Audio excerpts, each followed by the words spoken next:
নমস্কার বন্ধুরা, welcome back to live আড্ডা ফুটবল। তো বন্ধুরা, আরও একটা নতুন ভিডিওতে তোমাদের সকলকে স্বাগত জানাই। বন্ধুরা, ভিডিওটা শুরু করার আগে তোমাদের কাছে একটাই অনুরোধ, সেটা হচ্ছে যে আমাদের এই চ্যানেলে যারা প্রথমবার তারা অবশ্যই কিন্তু এই চ্যানেলটাকে সাবস্ক্রাইব করে পাশে থাকা বেল আইকনটি অল করে রাখবে, যাতে সবার প্রথমেই এরকম খেলার আপডেট তোমাদের কাছে পৌঁছে যায়।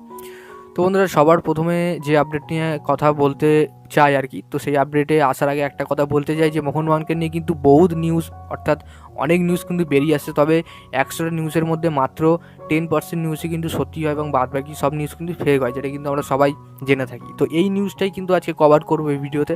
তো সবার প্রথমে বলি, যারা লাইক দেওনি তারা অবশ্যই লাইক দিয়ে দাও। তো দেখো বন্ধুরা, সবথেকে বড় যে একটা খবর ভেসে আসছে সেটা হচ্ছে যে মোহনবাগানকে নিয়ে। তো মোহনবাগানকে সবাই কিন্তু এখন টাকার রাজা ভাবছে। কেন ভাবছে?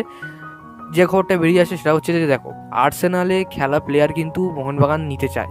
তবে এখন যে বর্তমানে আর্সেনাল মানে দলের হয়ে যারা খেলছে আর কি, ইয়াংস্টাররা, তাদের না, মানে আর্সেনাল টিমে খেলে আসা কোনো প্লেয়ারকে বা তারকাকে কিন্তু টার্গেট করতে পারে মোহনবাগান, এমনটাই কিন্তু খবর বেরিয়ে আসছে। তবে এইটা যে খবরটা বেরিয়ে আসছে সেটা কিন্তু একটা সাধারণ একটা আর্টিকেলের মাধ্যমে। তো এই আর্টিকেলটা ক্রোমে তোমরা সার্চ করলেই পেয়ে যাবে, dubai.in, এটা শুধু সার্চ করবে তোমরা পেয়ে যাবে এই আর্টিকেলটা।